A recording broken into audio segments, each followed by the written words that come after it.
Hey, thanks for stopping by today. Today is March 21st, Saturday, and a few slides, quick demo. Probably be in a couple different sessions, but here we go. So concept is this data here for the MLB was uploaded to a calendar. That calendar, in this particular case, is Google. The 2,400 games are in here. That only took a few minutes through automation. I'm not going to get into that. And then the other automation using AI was allowing AI to take over my browser, in particular my Google Calendar, and it forwarded the 2,400 events to a create command. That create command is create@calendarsnack.com. So the particular calendar client acts as a CRUD machine, a create, read, update, and delete for any information that is on it. Any information on it sent to a setup email box on our tech stack called the Calendar Invite Server on AWS is an ETL drop point, if you will, or Dropbox. So conceptually, data here to the left was sent to a email address, which essentially is a SES, simple email service box. Behind that box is a numerous set of serverless services from AWS to include SES, Lambdas, and then DynamoDB that takes the information off of a calendar.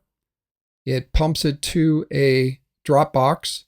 It is stored, disassembled, and it's ready for redistribution in a content management system such as a landing page or schedule, in this case here for the MLB. And we're going to show you how this all works in a live demo. So let's get to it. I have a couple screens open here to show you all that it does work live. So this is the personal calendar, business calendar. You can see here's all the MLB games. I'll just click one of them. You can see that the automation portion here, create@calendarsnack.com. So the automation AI took over, sent the 2,400 events over a 24-hour period to this box here, to the create command box, the create@calendarsnack.com. We disassembled it, and we're able to use a piece of technology we built for demos called calendarsnack.com. I'm in that there. I'm going to generate a monthly view of the MLB data. I'll pick out Lime. We won't do anything more there just for the demo reasons. I'm going to click preview.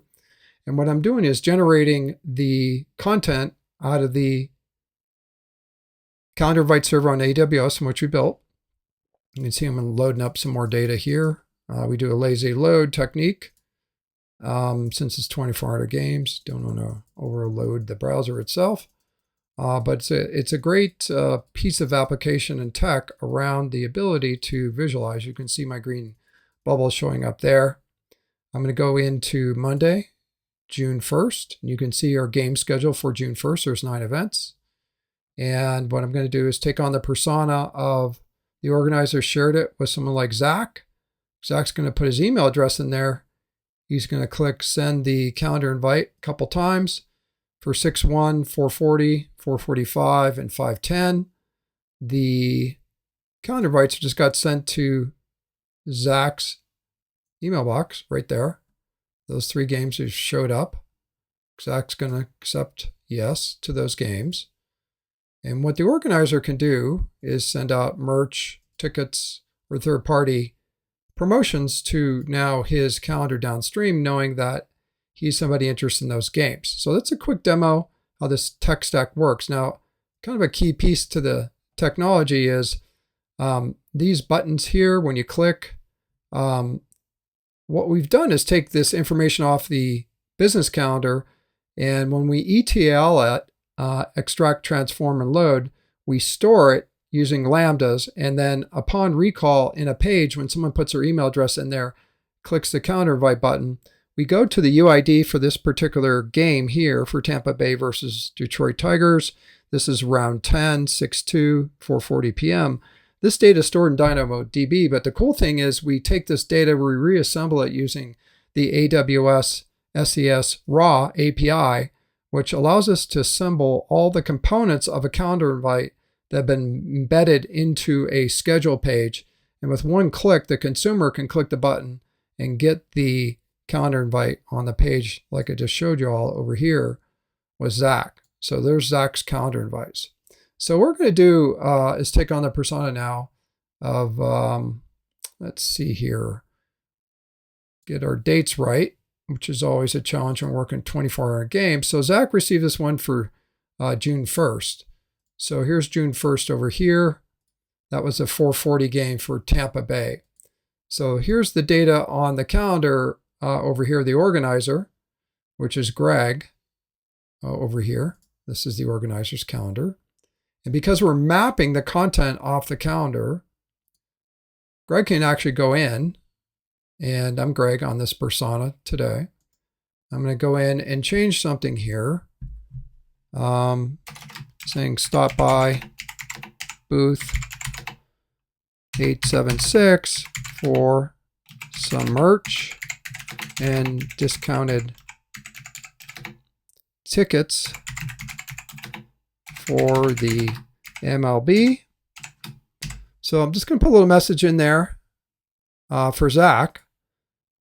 Say stop by the booth 876, get some MLB merch and some discounted tickets. So I'm going to hit save, and what happens is we have a real-time pipeline that could be automated with AI, as one could imagine.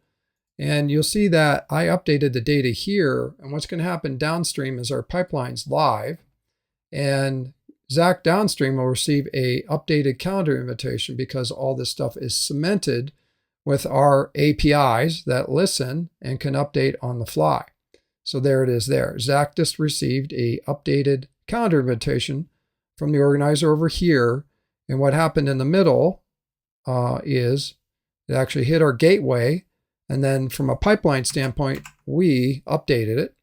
So concept is walk through it again. Landing page with advanced schedule, NBA, NFL or MLB, which I just showed y'all. Put your name in right there. Click a button, get the calendar invite.